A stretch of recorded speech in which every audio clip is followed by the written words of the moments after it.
So जैसे कि आपको पता है कि हर बार हम नए टॉपिक के साथ हाजिर होते हैं, तो इस बार भी हमारे पास नया टॉपिक है, that is sexual disorder. Hello and welcome on MG नाडीपो ऑन एडिफिल्म. This is RJ Manisha with you. आणि सध्या माझ्यासोबत आहे doctor Amol Pathrikar sir. Hello sir. Hello, good morning. Good morning. कसे आहात? एकदम छान. कसा दिवस सुरू आहे? नाईस. ओके. सो सर, हे आपण ज्या टॉपिकवर डिस्कस करणार आहे त्याचा पहिले तर मला एक्झॅक्ट मिनिंग जाणून घ्यायचं आहे की व्हॉट इज सेक्शुअल डिसऑर्डर, म्हणजे काय नेमकं? बर, आपण याला असं म्हणू, सेक्शुअल डिसऑर्डर म्हणजे सेक्शुअल डिस्फंक्शन. ओके. की त्याला आता कसं कॅटेगराईज करण्यात आलंय की जेव्हा आपल्याला की हॅपीनेस भेटत नाही सेक्स मधून किंवा त्या सेक्शुअल ऍक्टिव्हिटीतून मला सॅटिस्फॅक्शन भेटत नाही, तेव्हा आपण त्याला म्हणतो की सेक्शुअल डिस्फंक्शन. ओके. आता सेक्शुअल डिस्फंक्शन हे वेगवेगळ्या प्रकारामध्ये येतं. ते एकतर त्याचं असं असतं की कधी कधी जर समजा व्यक्तीला जर सेक्सची इच्छा न होणं हा एक प्रकार येतो त्याच्यामध्ये. दुसरं की सेक्सची इच्छा होती पण त्याला फंक्शनल प्रॉब्लेम होतो. फंक्शनल प्रॉब्लेम म्हणजे की जसं पुरुषांमध्ये ते इरेक्शन होत नाही किंवा मग ते त्यांना जर इजॅक्युलेशन लवकर होऊन जातं त्यांचं. तिसरं असतं की इरेक्शन होतं, सर्व होतं, पण मग ऑर्गॅझम येत नाही मला. तो जो असतो ना, आपण त्याला म्हणतो की म्हणजे आपण त्याला ती चरम जी त्याची ही स्टेज असते ती त्याला तो क्लायमॅक्स त्याला भेटत नाही, आपण म्हणतो त्याला. आणि चौथं असतं की हे सगळं होतं पण मग मला सेक्शुअल ऍक्टिव्हिटी मध्ये पेन होतं. जसं बऱ्याच स्त्रियांना खूप पेन होतं, पुरुषांना पण सेक्शुअल मध्ये पेन होतं. तर हे सर्व प्रकार एकत्रित मध्ये आपण त्यांना म्हणू शकतो की हे सेक्शुअल डिस्फंक्शन आहे. All right. सो मग अशा प्रकारच्या समस्या मेंदूशी किंवा मानसशास्त्राशी कशा निगडीत असतात? हो, आता काय सेक्शुअल डिसऑर्डर ना, याच्यामध्ये 50 to 60% केसेसमध्ये ते मानसिकच आहे. काय असतात की आपल्या मेंदूमध्ये काही हार्मोन्स आहेत की जसं आपण त्याच्यामध्ये कॉर्टिसॉल असतं किंवा आपल्याला त्याच्यानंतर आपल्याला पिट्युटरी आपल्याकडे ग्लँड आहे, त्याच्यामध्ये टेस्टोस्टेरॉन वगैरे तयार होतात. आणि आपल्या ब्रेन मधले जसे सिरोटोनिन, डोपामिन हे पण हार्मोन आहेत. या सगळ्यांचा तुमच्या सेक्स वरती परिणाम होतो. आणि याच्यामध्ये काय ना की सगळ्यात महत्वाचं म्हणजे काय की डिप्रेशन, अँझायटी, स्ट्रेस हे जर असेल तर त्याच्यामध्ये ऑलमोस्ट 43% पुरुषांना आणि 40% फिमेलला त्यांच्या सेक्शुअल ऍक्टिव्हिटीवर परिणाम होतो त्याच्यामुळे. होतं काय आणखीन की जसं की जेव्हा आपण स्ट्रेस असो, टेन्शन मध्ये असो, तेव्हा बरेच लोक व्यसनाचा पण परिणाम म्हणजे त्याचा घेतात. त्या व्यसनांमुळे परत सेक्शुअल डिस्फंक्शन येतो. आणि तिसरं काय असतं की जेव्हा आपण तुमच्या लाईफमध्ये स्ट्रेस आहे किंवा तुमच्या पार्टनर सोबत तुमचं प्रॉपर कम्युनिकेशन नाहीये किंवा रिलेशनशिप नाहीये किंवा दोघांमध्ये खूप जास्त हेट्रेडची भावना, तेव्हा मग त्यांच्यामध्ये पण ते त्यांच्यात जर त्यांच्यामध्ये दोघांमध्ये जर सामंजस्यच नाहीये किंवा त्यांच्यात ती एकत्रितपणाच नाहीये किंवा त्यांच्यात तेवढं प्रेम नाही, तर तेव्हा पण मग त्यांना ते सेक्शुअल ऍक्टिव्हिटी येते. स्ट्रेसमुळे बऱ्याच वेळा परफॉर्मन्स अँझायटी येते. म्हणजे ताण वाढला, स्ट्रेस वाढला की त्यांना पहिलेच त्याचं वाटतं की माझ्याकडून सेक्स होईल का नाही, माझ्याकडून संभोग होईल का नाही. त्या टेन्शनमुळे सुद्धा मेजॉरिटी केसेसमध्ये तर आता जसं न्यूली मॅरिड आमच्याकडे खूप मुलं स्पेशली येतात की त्यांचं कसं होतं की लग्न झालेलं असतं आणि त्यांना पहिल्या 1 महिन्यामध्ये त्यांना ते होतच नाही त्यांच्याकडून. कारण त्यांना पहिल्यापासून त्यांच्या डोक्यामध्ये काय असतं की मला एक इगो असतो, त्यांना एक सेल्फ एस्टीम असतो की मला प्रूव्ह करून दाखवायचे. या ताणतणावामुळे बऱ्याच वेळा काय होतं की ते त्यांच्यामध्ये ते टेन्शन आणि स्ट्रेसमुळे त्यांना ते होतच नाही. All right. अँड देन मग व्यसन जसे की मद्यपान, ड्रग्स वगैरे जसं तुम्ही आता म्हटले, तर या गोष्टीमुळे कसं समस्या वाढू शकते? हा, मी जसं सांगितलं की काय होतं की व्यसनामुळे ना 2-3 प्रॉब्लेम होतात. पहिलं की हार्मोनल चेंजेस होतात, ते तुमचं टेस्टोस्टेरॉन लेवल कमी करतं. त्याच्यामुळे ती जे इरेक्शनला प्रॉब्लेम यायला पाहिजे किंवा जो सेक्शुअल डिझायर असते ती कमी होऊन जाते. जसं दुसरं सांगितलं की मी की सेक्समुळे तुम्हाला डिप्रेशन, अँझायटी ते येतं. त्यामुळं पण काय होतं की मी जसं सांगितलं की डिप्रेशन, अँझायटी, स्ट्रेस तो वाढतो, त्यामुळे परत त्याला सेक्शुअल डिस्फंक्शन होतं. अल्कोहोलमुळे अजून एक कारण आहे की त्याच्यामुळे जो पेनिसला आपला जो रक्तप्रवाह व्हायला पाहिजे, तर त्या रक्तवाहिन्या त्याच्यामध्ये काय होतात की त्या गोठतात आणि त्यामुळे त्याला ते इरेक्शन येत नाही, तर प्रॉपर ब्लड फ्लो होत नाही. तसंच न्यूरोपॅथी पण होती, अल्कोहोल इंड्यूस न्यूरोपॅथी कॉमन असते. त्यामुळे ज्या नर्व्स असतात त्या डॅमेज होतात आणि त्याच्यामुळे पण मग अल्कोहोलिक्स मध्ये आणि इतर व्यसनामुळे की त्याला ते सेक्शुअली डिस्फंक्शन आणि त्याला ते परफॉर्मन्स नाही करता येत. All right. मग अशा वेळी खूप लोक असं लाजेमुळे किंवा भीतीमुळे डॉक्टरांकडे जात नाही, तर या पेशंटला तुम्ही कसं सपोर्ट करता किंवा कसं तुम्ही कम्फर्टेबल करता?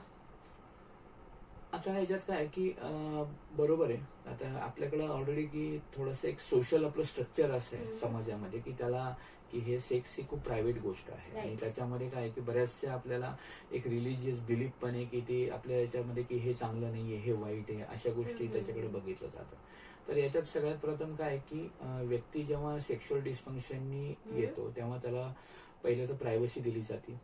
बऱ्याच वेळा आम्ही सांगतो की त्याला जर सांगता येत नसेल तर त्यांनी आपल्या पेपरवर एखाद्या पेनवरती ते सगळं लिहून आम्हाला द्यावं ओके. आणि त्याच्याशी रिलेटेड मग डॉक्टर त्याला बरोबर तसे प्रश्न विचारतात की ज्याच्यामध्ये आम्ही त्याला प्रश्न विचारू की पहिलं की काही स्ट्रेस चालू आहे का आयुष्यामध्ये. दुसरं बऱ्याच वेळा कारण असतं की काही मेडिसिन्स असतात. ठीक आहे, काही स्पेशली आता आपल्या मानसिक आजाराच्या मेडिसिन्स कधी कधी त्याच्यामुळे पण थोडंसं सेक्शुअल डिस्फंक्शन येतं पण ते टेम्पररी असतं. ओके. आणि आपण व्यसनाची परत त्याला आपण हिस्ट्री विचारतो त्याच्यामध्ये की बरेच लोक व्यसन आहे का, कारण आपण पाहिलं की अल्कोहोलमुळे पण सेक्शुअल डिस्फंक्शन होतो. बरेचसे शारीरिक आजार आहे त्याची हिस्ट्री आपण घेतो कारण युजली कार्डियाक प्रॉब्लेम, डायबिटीज किंवा क्रोनिक हायपरटेन्शन ह्या सर्व गोष्टींमुळे पण सेक्सवरती थोडा त्याचा परिणाम होतो. त्यामुळे याची पण हिस्ट्री घेतली जाते. तर युजली काय आहे की व्यक्ती सुरुवातीला जे लाजत येतात पण त्यांना आपल्याला कम्फर्टेबल करता येतं आणि त्यांनी जर स्ट्रेट फॉरवर्ड प्रॉपर कम्युनिकेशन केलं तर त्याच्यावर आपल्याला त्यांच्याशी चांगला संवाद साधता येतो आणि योग्य उपाय देतात. योग्य उपाय देतात. एक्झॅक्टली. मग अशा समस्या तात्पुरत्या असतात, जसं तुम्ही म्हटले काही वेळेस टेम्पररी पण असतात, पण त्यासाठी दीर्घकाळ उपचार घ्यावे लागतात का आणि अजून काही प्रिकॉशन्स किंवा लाईफस्टाईल चेंज असं काही आहे का विच यू हो. Can suggest? आता काय की युजली आहे ना, आता सेक्शुअल डिस्फंक्शन असेल त्याचे वेगवेगळ्या प्रकारच्या ट्रीटमेंट आहेत. पहिलं की आपण अंडर रिलेटेड काही त्याचा स्ट्रेस आहे का, अँझायटी, डिप्रेशन आहे ते आपण पाहतो. मग त्याला काउन्सिलिंगद्वारे किंवा काही मेडिसिन्सद्वारे आपण त्याच्यावरती उपचार करतो ओके. किंवा त्याचं व्यसनमुक्ती करून आपण त्याला त्याच्यावर उपचार करू शकतो. त्याच्यासाठी काही त्याला काही मेडिसिन चालू असतील त्याची आपण प्रॉपर हिस्ट्री घेतो. तर त्याला काय आहे ना, ह्या सगळ्या गोष्टीला 3 ते 4 महिने जवळपास वेळ लागतो आणि त्याचा रिझल्ट यायला पण 3-4 महिने लागतात. काही मेडिसिन्स आहेत ज्याच्याने त्याची आपली तीव्रता वाढवता येते आणि लिंगाचं इरेक्शन वाढवता येतं, त्याच्या लिंगामधला आपल्याला फ्लो वाढवता येतो, आपण त्याचा इलाज करू शकतो. जसं मी सांगितलं काही कंडिशन अशा की त्याच्यामध्ये पेनफुल सेक्शुअल ऍक्टिव्हिटी असते, त्यांना त्रास होतो. जसं आपण त्याला म्हणतो की बऱ्याच वेळा स्त्रियांमध्ये काय होतं की वजायना, ड्राय वजायना म्हणतो, त्याच्यामध्ये सेक्रेशन्स नसतात, त्यामुळे काय होतं त्यांना खूप पेन होतं. मग त्याच्यावर आपण त्याचा इलाज केला जातो. प्लेजर नसल त्याच्याबद्दल पण काही मेडिसिन्स आहेत आपण त्याला देतो आणि इरेक्शन वाढवावं त्याच्यासाठी काही मेडिसिन्स आहेत. तर मेडिसिनचे उपचार भरपूर आहेत, काउन्सिलिंग पण आहे. हे सर्व 3 ते 4 महिने आपल्याला लागतात. काही ज्या क्रोनिक कंडिशन्समुळे जर असतं जसं डायबिटीज, जसं सांगितलं हार्ट प्रॉब्लेम वगैरे आहे, तर त्याला थोडासा आपल्याला वेळ द्यावा लागतो पण उपचार डेफिनेटली आपल्याला त्याच्यावर करता येतात. Medicines are safe for them? Yes, medicine are very very safe. Okay.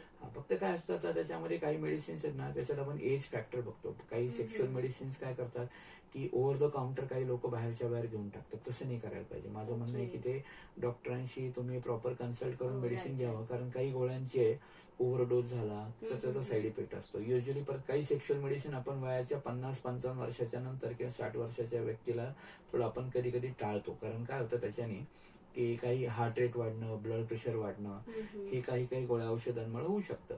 त्यामुळं हे डोस डॉक्टरच्या प्रिकॉशन्सनी म्हणजे त्याच्या गायडन्सनी आणि त्यांच्या ऑब्झर्वेशन मध्ये दिलेले बरं असतात.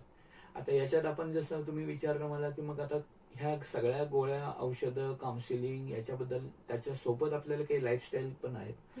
जसं आपण मी करता येईल आपल्याला, मी मागे आपण म्हणलो होतं जसं डिप्रेशन, अँझायटी मध्ये काही आपण लाईफस्टाईल मॉडिफिकेशन करतो तसं याच्यातही करावं लागतं. सगळ्यात महत्वाचं एक्झरसाइज. तर फिजिकल एक्झरसाइजने काय होतं, आपली शारीरिक क्षमता वाढते, तो एन्ड्युरन्स वाढतो आपला, तो आपल्याला हेल्पफुल ठरतो. दुसरं चांगलं डाएट, न्यूट्रिशन, कारण काय ना की तुम्हाला प्रॉपर न्यूट्रिशन असेल तर तुम्ही प्रॉपर हेल्दी राहू शकता. तर न्यूट्रिशनचा बराच चांगला फरक पडतो. तुम्ही चांगले विटॅमिन असलेले किंवा चांगले मिनरल्स असलेल्या आपण जर ते अन्न घेतलं, पोषक अन्न, भरपूर पाणी पिलं, तर ते आपल्याला जास्त फायदेशीर ठरतं. तर या सर्व गोष्टी आहेत, काही लाईफस्टाईल मॉडिफिकेशन आहेत आणि व्यसनांपासून आपण दूर राहणं, दॅट इज मोर इम्पॉर्टंट. वो तो हर प्रॉब्लम में है. हाँ. Okay. So at the same time आप एक मैसेज क्या दोगे लोगों को कि मतलब जैसे मैंने कहा इनिशियली कि लोग शर्माते, घबराते, so what they should do? त्यांनी असं करायला पाहिजे, मी जसं सांगितलं, त्यांनी बिना कुठल्याही प्रकारची लाज न बाळगता म्हणजे आणि कुठल्याही त्याच्याबद्दल काही न वाटता त्यांनी डॉक्टरांशी संपर्क साधावा. आपल्या गोष्टी त्यांनी प्रायव्हसी डॉक्टर त्यांना देतील या गोष्टी बोलण्याबद्दल, आणि त्यांनी त्यांच्याशी कम्युनिकेशन आणि स्ट्रेट फॉरवर्ड त्यांना त्यांचे प्रश्न जर विचारावे आपले त्यांनी. लिसनर्सला तुम्हाला कॉन्टॅक्ट करायचं असलं या समस्यांना घेऊन, how they should contact you? They call me on my phone number.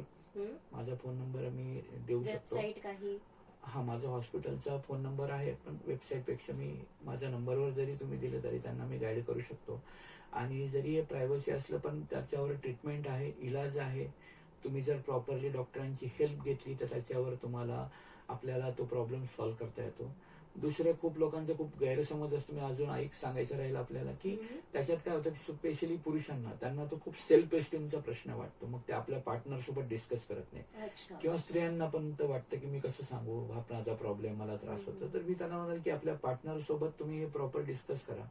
ते दोघंही येऊन डॉक्टरकडे येऊन त्याची मदत घेऊ शकतात आणि त्याला आपण प्रॉपर गायडन्स करून प्रॉपर ट्रीटमेंटने त्याला आपल्याला व्यवस्थित करता येऊ शकतं. All right. Yes. So thank you so much sir. End please अगर आपको भी ऐसी कोई प्रॉब्लम है तो आप प्लीज शर्माइए मत, घबराइए मत, डॉक्टर से मतलब कांटेक्ट कीजिए. एंड सर तो है ही हमारे साथ आपके हर सवाल का जवाब देने के लिए. Thank you so much once again sir. Thank you. Thank you. And you guys stay tuned to MGM 90.8 FM. साथ है तो बात है.